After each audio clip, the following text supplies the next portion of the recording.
ओम श्री परमात्मने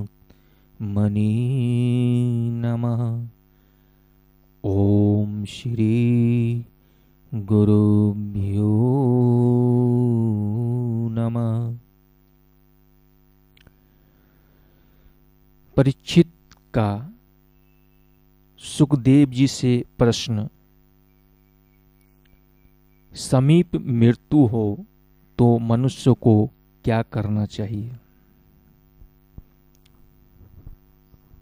पूज्य पाद श्री डोंगरे जी महाराज कहते हैं,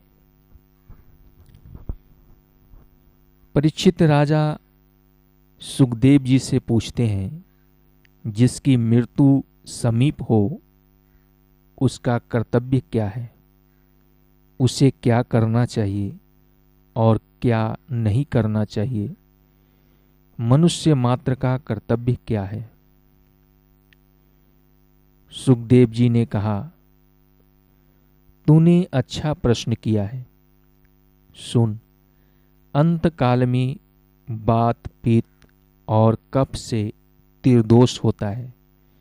मृत्यु की वेदना भयंकर होती है।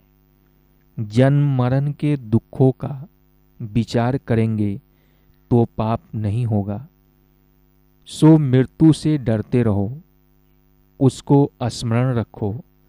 सोचो कि मैंने मृत्यु के स्वागत की तैयारी की है या नहीं। ऐसा चिंतन करने से वैराग्य आता है। जन्म मृत्यु जरा व्याधि दुख दोषानु दर्शनम।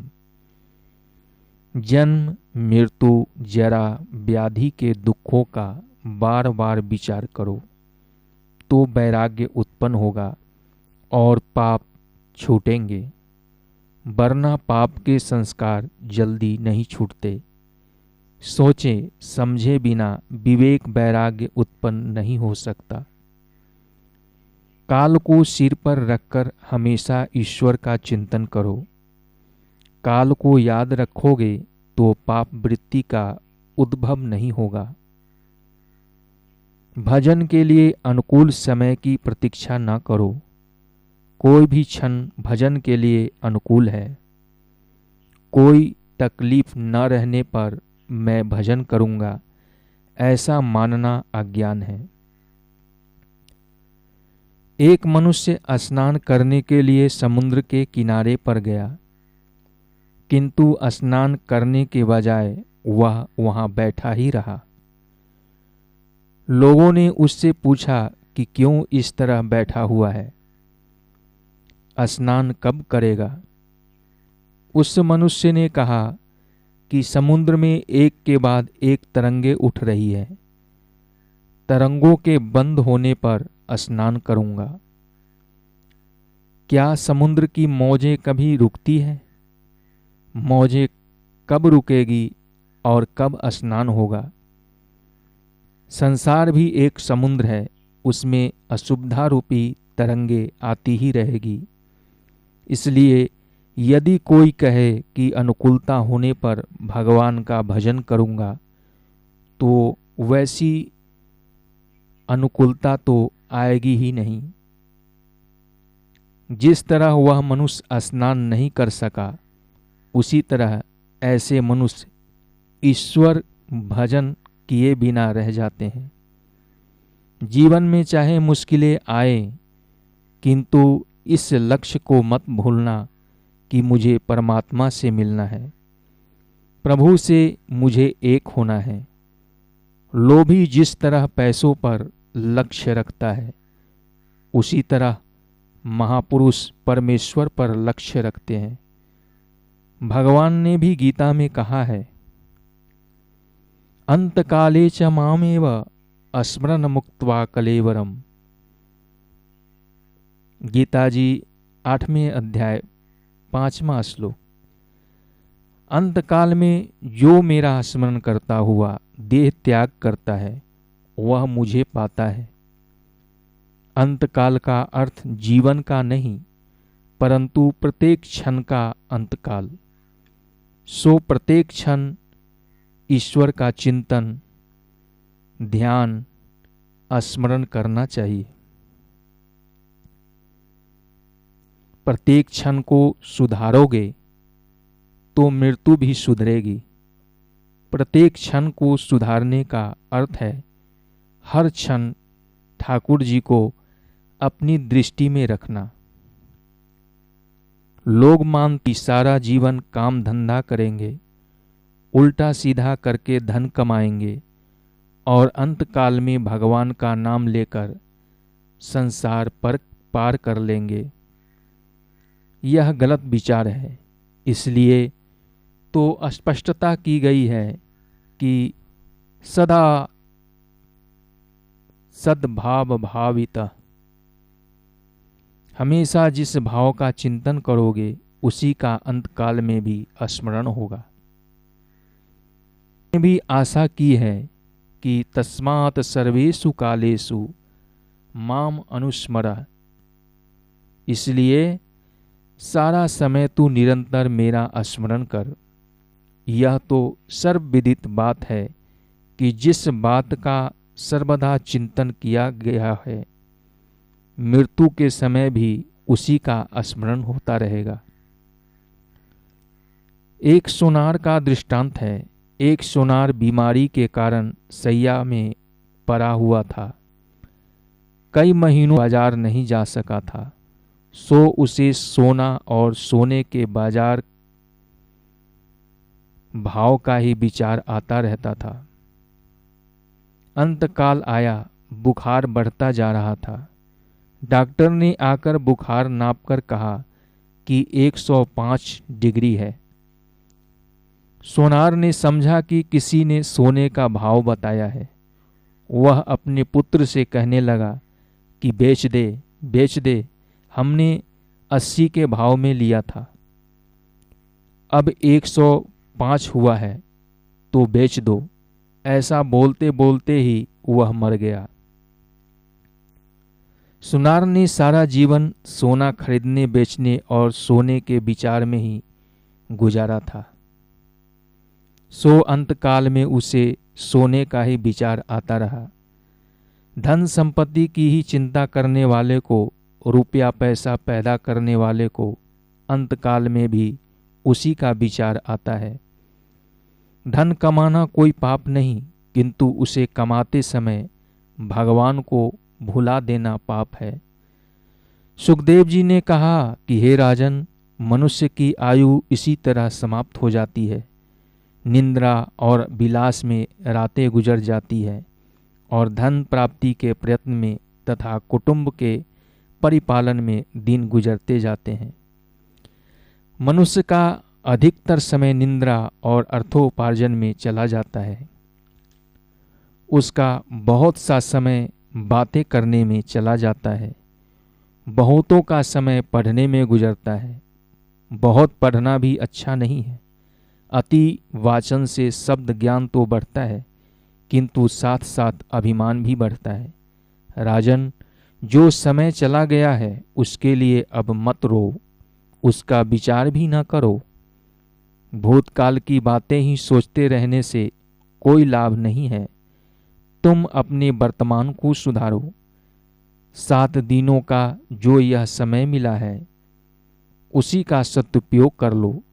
मनुष्य इंद्रियों के सुख में ऐसा फंसा हुआ है कि उसे अपने लक्ष्य का ध्यान ही नहीं रहता। शरीर, स्त्री, संतान आदि सब कुछ असत्य है, फिर भी उन सब के मोह में ऐसा पागल बन गया है कि उसे समय और लक्ष्य का भी भान नहीं रह गया है। तुम्हें क्या करना है, कहाँ जाना है, क्या बनना है, उसका विचार आज ही कर लो। इच्छा शुद्धि के बिना कर्म शुद्धि नहीं होती। तुम निश्चय कर लो कि मुझे भगवान से मिलना है, मुझे प्रभु के धाम में जाना है, मुझे पुनर्जन्म नहीं लेना है। जगत के विकार और वासना के बढ़ जाने के कारण त्याग और संयम कम हो गया है। काल मनुष्यों को धक्का दे और उन्हें रो रो के घर छोड़ना पड़े, उससे यह अच्छा है कि वे विवेक से स्वेच्छापूर्ण घर छोड़ दे।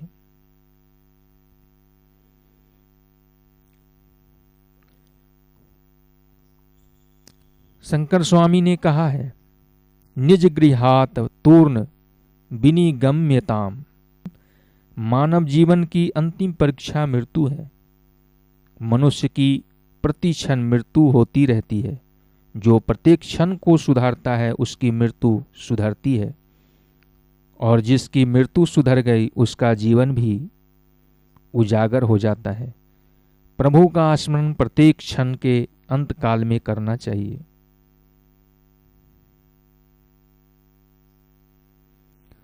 क्षणस्य अंत काले, मात्र जीवन के अंत काल में नहीं। क्षण क्षण को जो सुधारता है उसी का जीवन सुधरता है।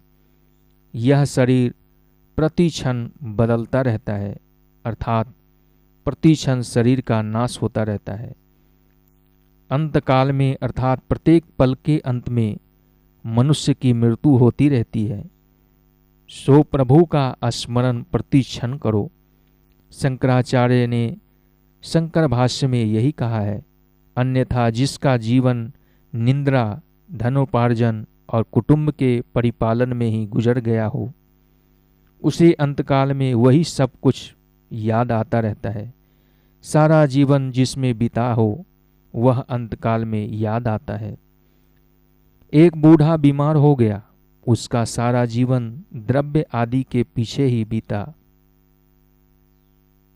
अंतकाल नजदीक आया। उसके पुत्र आदि कहते हैं कि पिताजी, अब आप श्री कृष्ण गोविंद हरे मुरारे हे नाथ नारायण वासुदेवा का जप कीजिए। किंतु उस बूढ़े के मुंह से ये शब्द निकलते ही नहीं है। जीवन में कभी भगवान का नाम लिया हो तब वह नाम याद आए ना। वह बूढ़ा मन से द्रव्य का ही चिंतन कर रहा है। उसकी दृष्टि आंगन में गई। उसने देखा कि बछड़ा झाड़ू चबा रहा है। इतना छोटा सा नुकसान भी वह बूढ़ा कैसे सह सकता था। उसका दिल जलता है कि मैंने कैसे धन कमाया है, यह ये लोग क्या जाने। उसे लगा कि रुपये पैसों की तथा अन्य वस्तुओं की इन लोगों के लिए कोई कीमत नहीं है।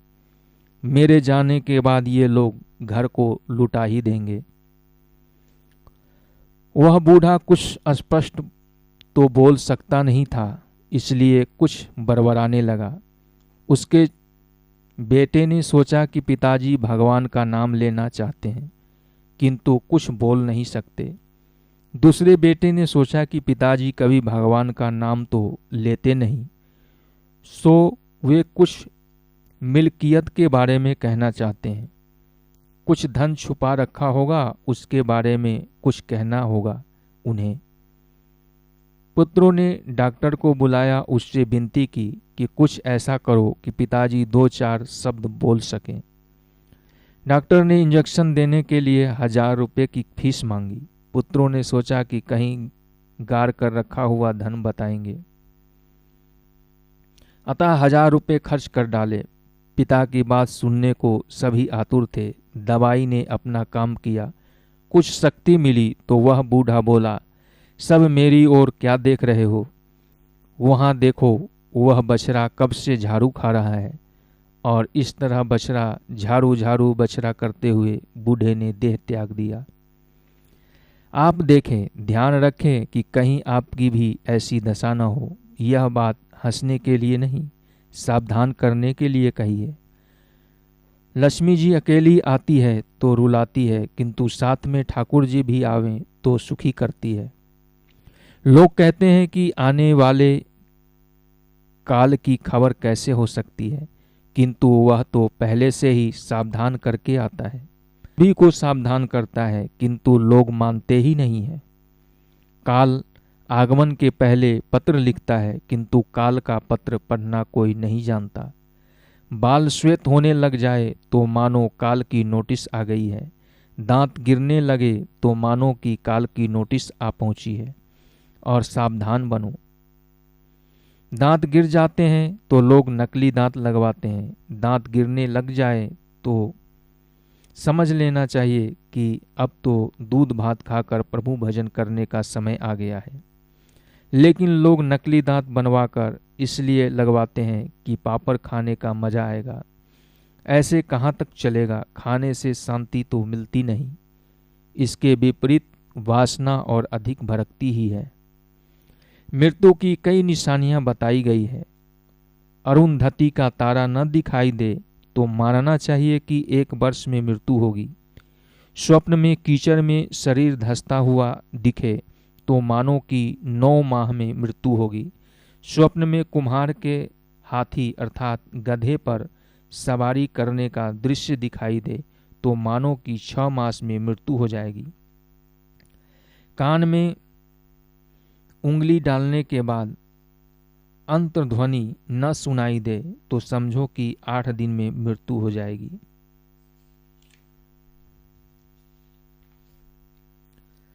मृत्यु के लक्षण जानकर भयभीत मत होना। सावधान होने के लिए ही यह लक्षण बताए गए हैं। सावधान होने के लिए ही यह भागवत की कथा है। भागवत की कथा सुनकर परीक्षित कृतार्थ हुए। मरण को सुधारने के लिए भागवत शास्त्र है। जीवन को जो सुधारता है उसी का मरण सुधरता है। राजन, मरण को सुधारना हो तो प्रत्येक क्षण को सुधारो। रोज सोचो, विचारो, मन को बार बार समझाओ कि ईश्वर के बिना मेरा कोई नहीं है। इस शरीर को भी एक दिन मुझे छोड़ना पड़ेगा, अतः यह भी मेरा नहीं है। जब शरीर भी मेरा नहीं है तो मेरा है ही कौन? क्योंकि सभी संबंध शरीर के कारण ही उत्पन्न हुए हैं। भावना करो कि ना तो मैं किसी का हूँ और ना कोई मेरा है। इस तरह ममता को हटाओ। संग्रह से ममता बढ़ती है, इसलिए अपरिग्रह बनो। तृप्ति भोग में नहीं, त्याग में है। ममता सिद्ध करने के लिए सबसे ममता रखो। व्यक्तिगत ममता दूर करो। प्रत्येक मनुष्य को चाहिए कि वह प्रतिक्षण सर्वात्मा सर्वशक्तिमान भगवान श्री कृष्ण की लीलाओं का ही श्रवण, कीर्तन और मनन करे। इंद्रियों को भोग से नहीं, प्रभु स्मरण से, प्रभु सेवा से ही शांति मिलती है। दुख का कारण देह ही है। दुख भोगने के लिए ही तो देह मिली है। पाप ही न किए होते तो यह देह और यह जन्म ही क्यों मिला होता। रामदास स्वामी ने दासबोध में लिखा है, देह धारण करना ही पाप है। मनुष्य हर तरह से सुखी नहीं हो सकता। हे राजन, मानव शरीर सुख के उपभोग के लिए नहीं मिला। मानव शरीर तो भजन करके भगवान को प्राप्त करने के लिए ही मिला है। इंद्रिय सुख सभी प्राणियों को एक सा ही मिलता है। शरीर संग से जो सुख स्त्री पुरुष को मिलता है, वही सुख कुत्ते को भी कुतिया के संग मिलता है। अतः मनुष्य जीवन पाकर प्रभु स्मरण में लीन रहो। तुम जीवन को कुछ ऐसे सांचे में ढालो कि मृत्यु के क्षण में भगवान ही याद आए। जीव शिव बनने का प्रयत्न ही नहीं करता, अन्यथा वह तो शिव बनने के लिए ही जन्मा है। जीव जब ईश्वर से कहता है कि मैं आपका हूं तो वह संबंध अपूर्ण है, परंतु ईश्वर जब जीव से कहता है कि तू मेरा है, तभी वह संबंध परिपूर्ण होता है। पाप को टालो, पुण्य कार्य तुरंत करो।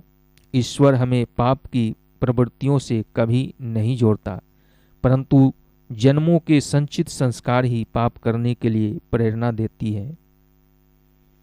एकांत में ईश्वर भजन करो। मन को एकांत जल्दी एकाग्रता बनता है। एक ईश्वर में ही सबका अंत करना एकांत है। ईश्वर एक और अद्वितीय है। मन को एकाग्र करने के लिए एकांत में रहने की जरूरत है। गृहस्थ घर में समभाव नहीं रख सकता। वह फिर चाहे गीता का पाठ ही क्यों न करे। सत्वम योग उच्चते। गृहस्थ आश्रम के व्यवहार विषमता से भरे हुए हैं, वहां समता रखी जा सकती। गृहस्थ के घर में भोग के परमाणु भरे हुए होने के कारण घर में रहकर परमात्मा का सतत ध्यान करना कठिन है।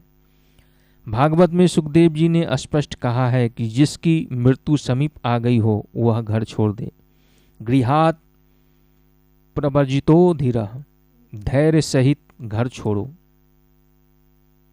पवित्र तीर्थ के जल में स्नान करो और पवित्र एकांत स्थल में आसन जमा कर बैठ जाओ। मन में प्रणव का जप करो। प्राणायाम से प्राणवायु को वश में करो। मन को अन्य विचारों से रोककर भगवान के मंगलमय रूप से जोड़ दो। मीराबाई ने एकांत में गिरधर के आगे नाचना तय किया था। उसकी टेक थी, मैं गिरधर के आगे नाचूंगी, तभी उसकी भक्ति सिद्ध हुई। एकांत में बैठकर पहले प्राणायाम करो। मन का प्राण से संबंध है, प्राण से मन भी स्थिर होता है। प्राणायाम के 3 भेद होते हैं। प्रथम पूरक प्राणायाम करना होता है। दाहिनी नासिका द्वारा बाहर की हवा अंदर खींचो। यह सब योग की प्रतिक्रियाएं हैं। महाप्रभु जी ने सुबोधनी में कहा है कि योग को भी भक्ति का सहकार चाहिए। योग को जो भक्ति का साथ न मिले तो वह रोगी बन जाता है। बिना भक्ति का योग रोग उत्पन्न करता है। बिना भक्ति किए योग साधक नहीं होता। इतना ही नहीं, वह कभी बाधक भी हो जाता है। भक्ति से योग किया जाए तो प्रभु के साथ संयोग होता है। योग से योगी मन को स्थिर कर सकता है, किंतु हृदय विशाल नहीं होता। हृदय की विशालता तो भक्ति और ज्ञान से ही होगी। इसलिए पूरक प्राणायाम से ऐसी भावना करो कि प्रभु का तेजोमय स्वरूप तुम्हारे हृदय में उतर रहा है। भगवान का व्यापक तेज तुम्हारे हृदय में आ रहा है। फिर जब कुंभक करो तब भावना करो कि मैं ईश्वर का आलिंगन कर रहा हूँ। प्राण को शरीर में रोके रखना ही कुंभक है। उस समय बाह्य संबंध की भावना करो। उस समय सोचो कि मेरे प्रभु के साथ मेरा मिलन हुआ है। मेरे प्रभु ने मेरा आलिंगन किया है। यह ब्रह्मा संबंध सतत टिक जाए तो मुक्ति मिलती है। मनुष्य इस ब्रह्म संबंध को सदा बनाए नहीं रख सकता। संसार के विषयों में मन को जाने देने से ब्रह्मा संबंध भंग हो जाता है। फिर रेचक प्राणायाम करना होता है। बाईं नाक से श्वास बाहर छोड़ना रेचक कहलाता है। उस समय ऐसी भावना करो कि मैं प्रभु के साथ एक हो गया हूँ। मैं भगवान से एक रूप हो गया हूँ, भगवान का बन गया हूँ। इसलिए मेरे पाप बाहर निकल रहे हैं, वासना बाहर निकल रही है, मेरे मन के सारे विकार बाहर आ रहे हैं और अब मैं शुद्ध हो रहा हूँ। जब तक कुछ न कुछ लौकिक व्यवहार भी करना है, तब तक मन स्थिर नहीं हो सकता। बाहर का संसार तो भजन में, कीर्तन में विक्षेप नहीं करता, किंतु मन का संसार अवश्य विक्षेप करता है। ब्राह्मण संध्या में अर्धमर्शन करता है। वह सोचता है कि मेरे पाप बाहर निकल रहे हैं। मन की मलिनता 2 प्रकार की होती है। सूथल मलिनता साधारण साधन, तप, व्रत, अनशन आदि से यह मलिनता दूर होती है। सूक्ष्म मलिनता तीव्र भक्ति से ही उसे दूर कर सकती है। हरि ओम।